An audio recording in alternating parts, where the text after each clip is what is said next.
All right, let's jump right in. Today, we are taking a whirlwind tour, of probably the most complex and fascinating machine you'll ever own, your mind. We're going to pop the hood, so to speak, on psychology, the science of, well, us. I mean, really, have you ever just stopped and wondered? Like, why on earth did I just say that? Or why did I buy that thing I knew I didn't need? What is this feeling I'm having right now? It could be something small, right? Like that sudden, totally irrational rage you get when you realize you skipped lunch. Yep, that's being hangry. Or it can be the really big stuff, like, what is that invisible pull you feel towards one person but not another?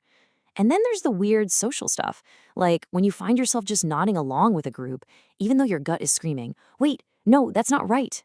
Well, guess what? There's an entire science for that, an entire field dedicated to answering exactly these questions. And this isn't just some dusty, abstract theory. Nope, it's the science of you. So, yeah, let's start our user's guide right now. Okay, so the science we're talking about, it's called psychology. And really, at its core, it's all about systematically looking at our behavior and our mental processes to figure out, what makes us tick. And psychologists, they have four big goals. It's pretty straightforward, actually. First, just describe what's going on.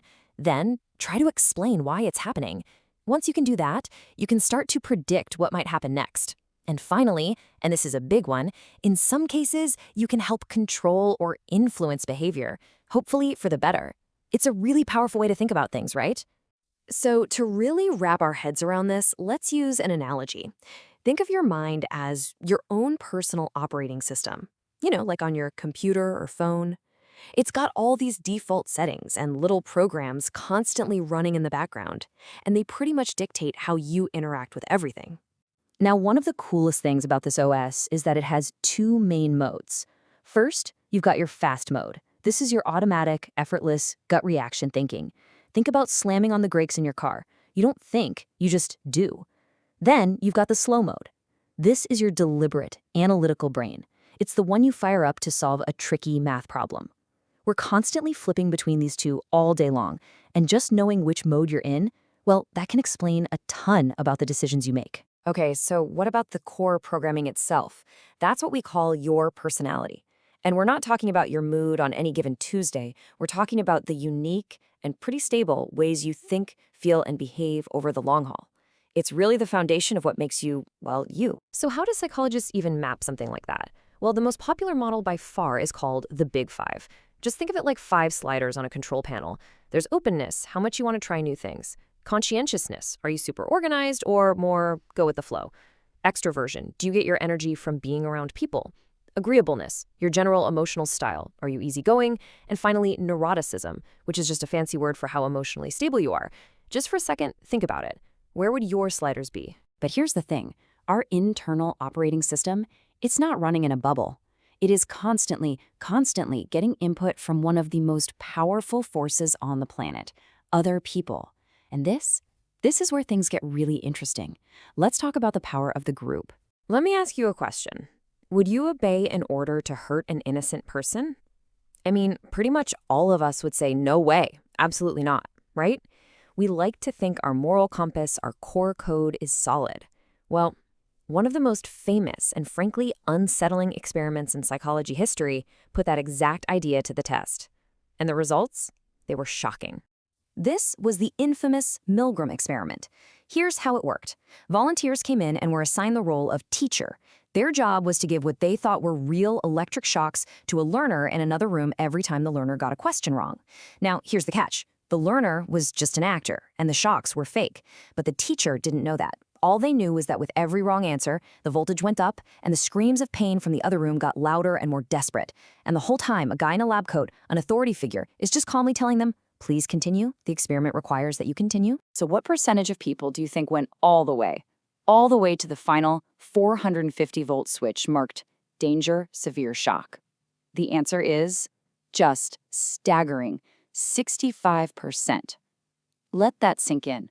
Nearly 2/3 of regular, everyday people just like us, followed those orders to the very, very end.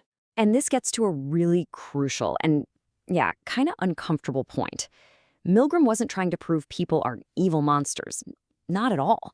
He was showing how a powerful situation, like the presence of an authority figure, can completely override our personal code.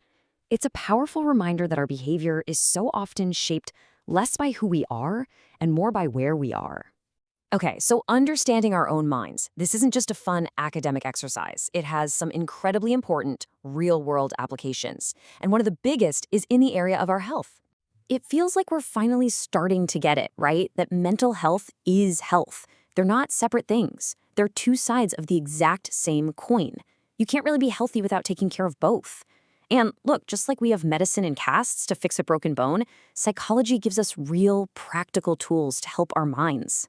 And one of the most powerful tools in that toolbox is something called cognitive behavioral therapy, or CBT for short. The best way to think about it is it's like learning to run a diagnostic scan on your own mental operating system. The idea is actually pretty simple. You learn to spot the illogical or unhelpful thought patterns, the bugs in your code, if you will, and by changing those thoughts, you can actually change how you feel and what you do. For instance, CBT helps you catch what are called cognitive distortions, and we all do these. Like selective thinking, when you get 10 pieces of positive feedback and one tiny criticism, and what do you focus on? The criticism, of course. Or how about overgeneralization? You go on one bad date and your brain immediately jumps to, that's it, I'm going to be alone forever. Once you learn to spot these little mental traps, you can start to challenge them and eventually rewrite them. All right, so we've looked inside at our own operating system, and we've looked outside at the power of the group. So what do we do with all this? How do we actually put this psychology to work? And here's the key takeaway, really. The whole point of this isn't to just memorize a bunch of terms so you can spit them back on a test. That's not real learning. As the quote says, it's about understanding the information. It's about truly learning how your own mind works so you can actually use that knowledge. And that right there is the real power of psychology. It's not just a science, it's a user's guide. It gives you the tools to better understand yourself, to have a little more empathy for other people, and ultimately, to just navigate this complicated world a little bit better, one decision at a time. So I'll leave you with this one last question to chew on.